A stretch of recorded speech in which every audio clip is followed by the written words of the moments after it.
Halo semuanya, kami dari kelompok 10 akan membahas materi tentang teori planning, manif, budgeting, dan teori koperasi IKM dan UKM. Namun, sebelum itu, kami akan memperkenalkan anggota kelompok kami, yang terdiri atas Ulania Salea, Keis Makikama, Monika Mobor, Talia Kaunang, dan Virginia Singal. Yang pertama ialah planning.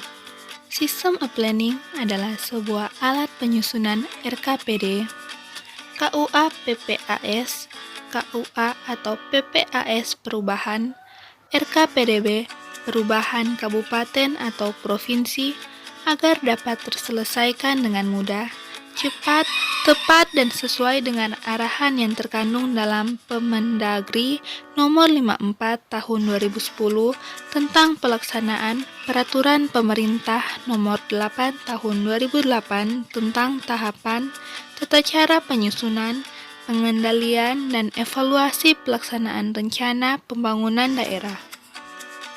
Sistem informasi perencanaan daerah yang disebut dengan e-planning merupakan sebuah alat bantu Bapeda dalam penyusunan RPJPD, RPJMD, RKPD, Renstra, dan Renjap perangkat daerah kabupaten agar dapat terselesaikan dengan mudah, cepat, tepat, dan sesuai dengan adanya alat bantu seperti e-planning ini.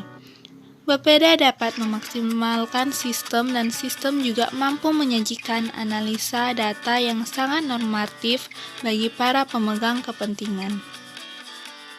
E-planning adalah aplikasi perencanaan yang mana dibagi menjadi dua, yaitu e-forum dan e-RKPD. E-forum adalah aplikasi perencanaan di tahap musrebang, kecamatan, dan organisasi perangkat daerah. Sedangkan i-RKPD adalah aplikasi perencanaan di tahapan pramusrebang, musrenbang RKPD, rancangan akhir RKPD, final RKPD, final renjah, rancangan akhir RKPD, perubahan, final RKPD perubahan, dan final renjah perubahan. Selanjutnya ialah tujuan e-planning. Tujuan penerapan e-planning dengan diterapkannya e-planning berdampak pada tertibnya penyusunan dokumen perencanaan secara berjenjang sehingga database perencanaan dan penganggaran menjadi hanya satu data sehingga memudahkan dalam pengendalian dan pelaporan.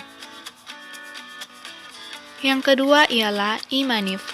E-manif adalah aplikasi monitoring dan evaluasi.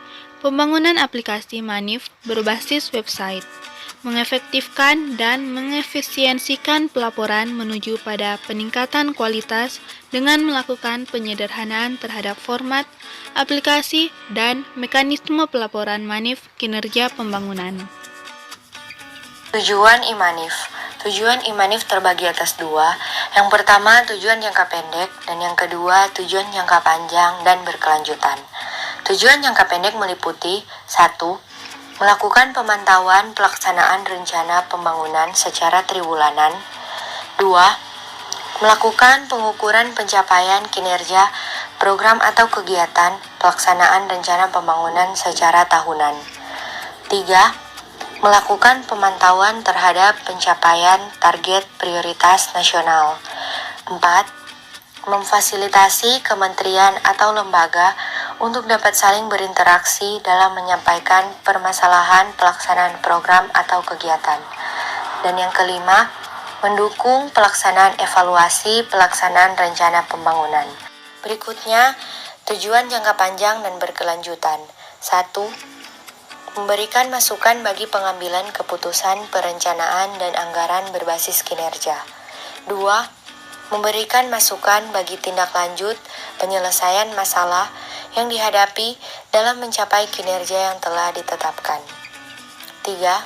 Memberikan masukan bagi pedoman penyusun program kegiatan dan indikator yang baik. 4. Memberikan masukan bagi perbaikan penyusunan dokumen perencanaan tahunan dan menengah, khususnya RPJMN, 2015-2019. Dan yang kelima, sebagai bagian dari kerangka Manif Nasional Terpadu yang akan diintegrasikan dengan Sistem Perbendaharaan dan Anggaran Negara (SPAN). Berikutnya, prinsip-prinsip IMANIF. Yang pertama, berorientasi pada tujuan.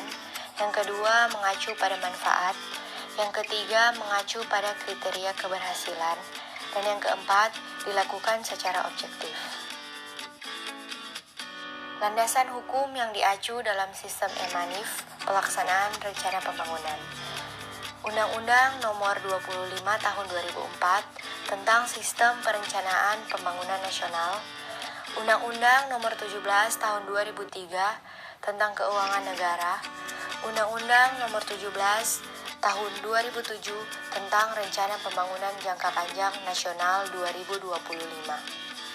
Peraturan Pemerintah Nomor 39 Tahun 2006 tentang Tata Cara Pengendalian dan Evaluasi Pelaksanaan Rencana Pembangunan.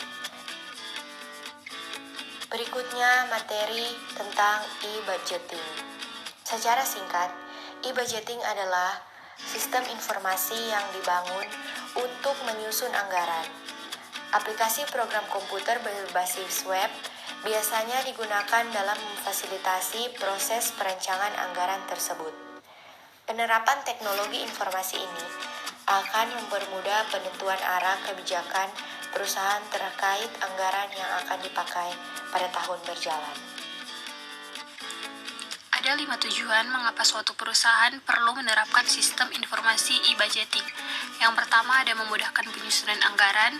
Dengan sistem yang telah terprogram baik, proses penyusunan anggaran lebih mudah dan cepat karena semua detail informasi sudah terformat dalam aplikasi. Selain itu, karena semua sistem sudah masuk dalam jaringan internet atau online, setiap orang bisa mengakses dari mana saja dan kapan saja. Yang berikutnya ada meningkatkan kualitas anggaran. Sistem yang terkomputerisasi seperti ini mendorong akurasi anggaran yang disusun sesuai alokasi belanja masing-masing divisi. Karena semua data dimasukkan secara cermat, kualitas anggaran meningkat dan dapat dipertanggungjawabkan di kemudian hari. Dan berikutnya ada meningkatkan transparansi anggaran. Seperti telah dibahas sebelumnya, penerapan sistem ini bertujuan untuk meningkatkan transparansi anggaran perusahaan sehingga semua stakeholder bisa mengakses, memantau, dan mengawasi pembuatan serta pemakaian anggaran tersebut. Dan yang berikutnya ada terintegrasi dengan sistem informasi lainnya. Ketika seluruh informasi manajemen keuangan perusahaan sudah terintegrasi, proses perencanaan kegiatan perusahaan pun akan lebih mudah dan lebih cepat dilakukan.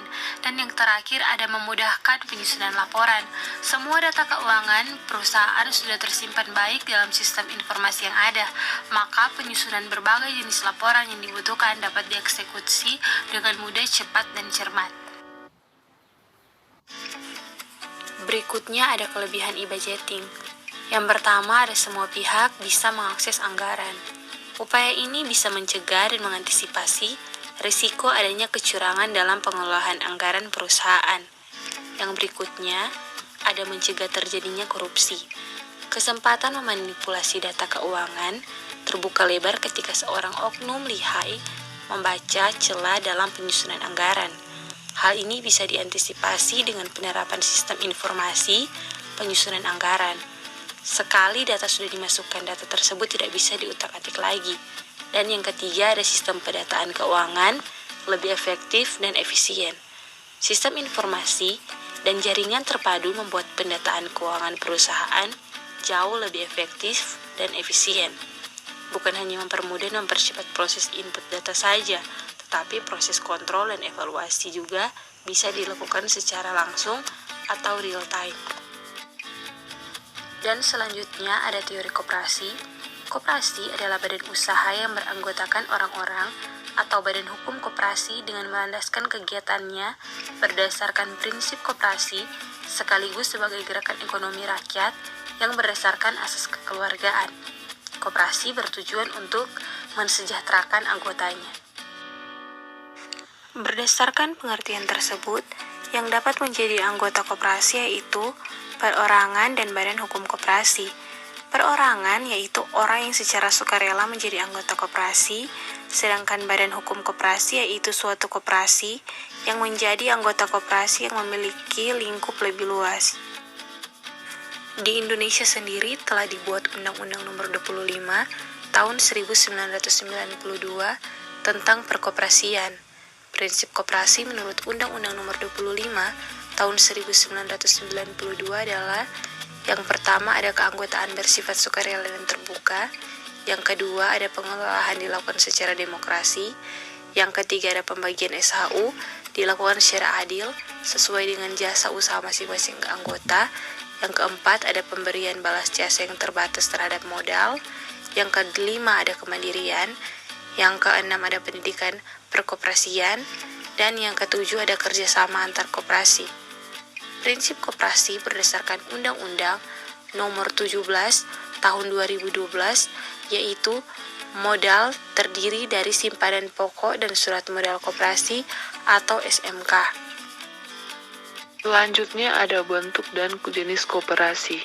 Jenis koperasi menurut fungsinya, yang pertama, koperasi pembelian, pengadaan, konsumsi adalah koperasi yang menyelenggarakan fungsi pembelian atau pengadaan barang dan jasa untuk memenuhi kebutuhan anggota sebagai konsumen akhir. Di sini anggota berperan sebagai pemilik dan pembeli atau konsumen bagi koperasinya. Yang kedua, koperasi penjualan atau pemasaran adalah koperasi yang menyelenggarakan fungsi distribusi barang atau jasa yang dihasilkan oleh anggotanya agar sampai di tangan konsumen. Di sini anggota berperan sebagai pemilik dan pemasok barang atau jasa kepada koperasinya. Yang ketiga, koperasi produksi adalah koperasi yang menghasilkan barang dan jasa di mana anggotanya bekerja sebagai pegawai atau karyawan koperasi. Di sini anggota berperan sebagai pemilik dan pekerja koperasi. Yang keempat adalah koperasi jasa adalah koperasi yang menyelenggarakan pelayanan jasa yang dibutuhkan oleh anggotanya, misalnya simpan pinjam, asuransi, dan angkutan dan sebagainya. Di sini anggota berperan sebagai pemilik dan pengguna layanan jasa koperasi. Berikutnya jenis koperasi berdasarkan tingkat dan luas daerah kerja. Yang pertama, koperasi primer. Koperasi primer ialah koperasi yang minimal memiliki anggota sebanyak 20 orang perseorangan. Dan yang kedua ada koperasi sekunder, yaitu koperasi yang terdiri dari gabungan badan-badan koperasi serta memiliki cakupan daerah kerja yang luas dibandingkan dengan koperasi primer. Koperasi sekunder dapat dibagi menjadi 3, yaitu yang pertama koperasi pusat, yaitu koperasi yang beranggotakan paling sedikit 5 koperasi primer. Dan yang kedua ada koperasi gabungan koperasi, yaitu koperasi yang anggotanya minimal 3 koperasi pusat. Dan yang ketiga ada induk koperasi, yaitu koperasi yang minimum anggotanya adalah 3 gabungan koperasi. Nah, berikut jenis koperasi menurut status keanggotaannya. Yang pertama ada koperasi produsen, yaitu koperasi yang anggotanya para produsen barang atau jasa memiliki rumah tangga usaha. Dan yang kedua ada koperasi konsumen, yaitu koperasi yang anggotanya para konsumen akhir atau pemakai barang atau jasa yang ditawarkan para pemasok di pasar. Nah, kedudukan anggota di dalam koperasi dapat berada dalam salah satu status atau keduanya. Dengan demikian, pengelompokan koperasi menurut status anggotanya berkaitan erat dengan pengelompokan koperasi menurut fungsinya. Nah, ini koperasi Indonesia. Yang pertama, organisasi ekonomi rakyat yang berwatak sosial. Dan yang kedua, itu beranggotakan orang-orang. Dan yang ketiga, adanya badan-badan hukum koperasi yang merupakan tata susunan ekonomi sebagai usaha bersama berdasar atas asas kekeluargaan. Berikut ada landasan koperasi yang melandasi aktivitas koperasi di Indonesia. Yang pertama ada landasan INDIL, yaitu Pancasila, dan yang kedua ada landasan operasional, yaitu UUD nomor 25 tahun 1992. Yang ketiga ada landasan mental, yaitu setia kawan dan kesadaran diri sendiri. Yang keempat ada landasan struktural dan gerak, yaitu UUD 1900 pasal 33 ayat 1.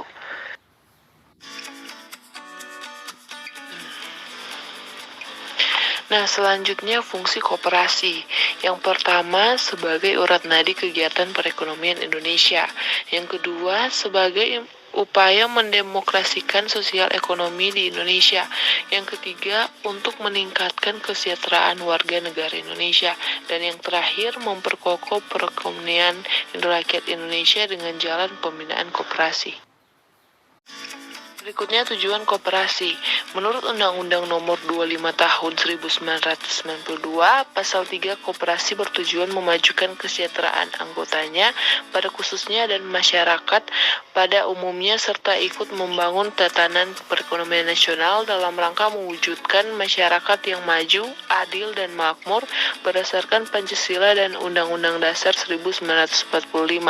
Dan yang kedua, menjadikan kondisi sosial dan ekonomi anggotanya lebih baik dibanding sebelum bergabung dengan koperasi. Berikutnya tujuan koperasi.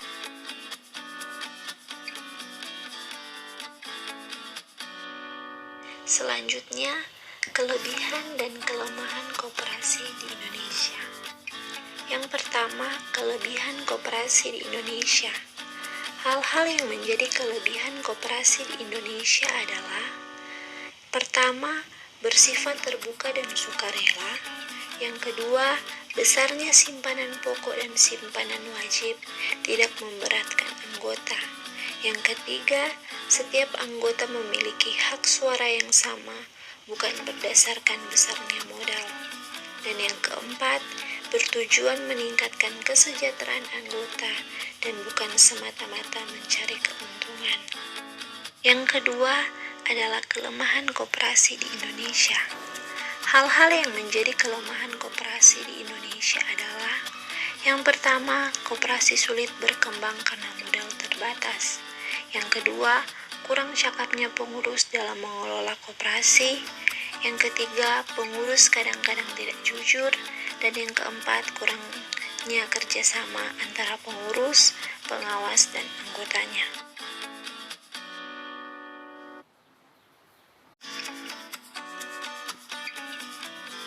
Berikut faktor-faktor yang menghambat pertumbuhan koperasi di Indonesia. Yang pertama, faktor penghambat dalam pembangunan koperasi adalah kurangnya dedikasi pengurus terhadap kelangsungan hidup koperasi. Ini berarti bahwa kepribadian dan mental pengurus, pengawas, manajer belum berjiwa koperasi sehingga harus diperbaiki lagi. Yang kedua, faktor penghambat kemajuan koperasi adalah kurangnya kerjasama di bidang ekonomi dari masyarakat kota. Yang ketiga, faktor penghambat kemajuan koperasi adalah kurangnya modal kerja, sehingga koperasi ini tidak bisa bersaing dengan koperasi yang lain, baik nasional maupun internasional.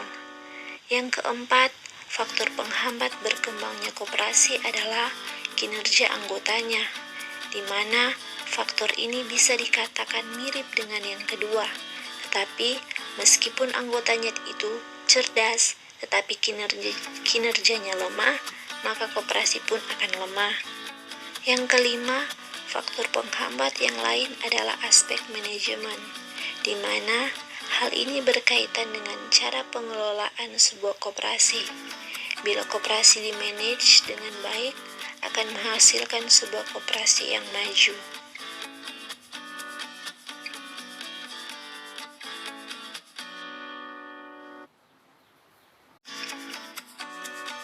Selanjutnya mengenai industri kecil menengah atau IKM.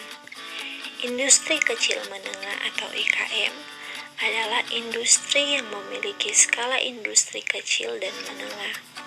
Menurut Peraturan Kementerian Perindustrian Nomor 64 Tahun 2016, industri kecil adalah industri yang memiliki karyawan maksimal 19 orang, memiliki nilai investasi kurang dari 1 miliar rupiah, tidak termasuk tanah dan bangunan tempat usaha. Pada tahun 2017, pemerintah meluncurkan program Smart IKM untuk memperluas pasar IKM melalui promosi online. Smart IKM merupakan sistem database IKM yang menjanjikan informasi mengenai profil industri, sentra, serta produk yang diintegrasikan dengan berbagai marketplace yang ada. 9 komoditas unggulan yang sedang dikembangkan pemasarannya melalui program ini yaitu kosmetik, fashion, makanan, minuman, kerajinan, perhiasan, furnitur, herbal, dan produk logam. Yang berikut adalah usaha menengah kecil atau UKM. UKM adalah jenis bisnis yang dijalankan dengan skala kecil dan menengah dan bukan anak perusahaan atau cabang perusahaan manapun. Jadi, secara tidak langsung, pengertian UKM adalah usaha kecil memiliki pemasukan di bawah 300 juta dengan jumlah pekerjaan di bawah 20 orang. Sedangkan usaha menengah dengan pemasukan di bawah 500 juta dengan jumlah karyawan di bawah 30 orang. Berikut ini adalah contoh UKM atau usaha kecil menengah. Yang pertama adalah UKM kuliner. Bidang kuliner memiliki pasar yang besar dan dapat dimulai dengan modal kecil. Pilihan menjalani UKM makanan memiliki peluang besar karena variasinya yang beragam dan penyajian yang variatif. Usaha bisa dimulai dengan menitipkan produk pada toko lain, angkringan, kafe, atau berjualan secara online. Yang kedua adalah UKM fashion. Menjalankan usaha fashion dapat dimulai bahkan tanpa memiliki modal sama sekali. Caranya adalah dengan menjual produk atau menjadi reseller. Ini adalah jenis UKM yang dapat dilakukan dengan benar-benar beranjak dari nol. Yang ketiga adalah UKM kerajinan tangan. Mengembangkan kerajinan khas daerah memiliki potensi untuk ekspor hingga mancanegara. Selain itu, manfaatkan berbagai program pemerintah daerah yang mendukung usaha para warganya. Tips pengembangan UKM. Yang pertama adalah promosi. Biaya yang dikeluarkan untuk mengenalkan produk diharapkan mendatangkan calon pembeli. Manfaatkan jalur promosi secara online dan offline untuk semakin dikenal luas. Yang kedua adalah perluas jaringan. Usaha UKM bisa semakin membesar dengan membuka peluang cabang atau franchise. Pengusaha bisa menggandeng investor dan para peminat yang ingin melakukan kolaborasi dan kerjasama. Yang berikut adalah peningkatan sumber daya. Bila ingin berkembang, maka perlu ada mindset terbuka untuk melakukan inovasi, pengembangan produk, diversifikasi usaha, dan perekrutan SDM ahli adalah salah satu caranya. Dan yang terakhir adalah kenali kompetitor. Mengetahui siapa kompetitor dan kelebihan mereka dapat menjadi informasi yang penting. Demikianlah presentasi dari kelompok kami. Sekian dan terima kasih.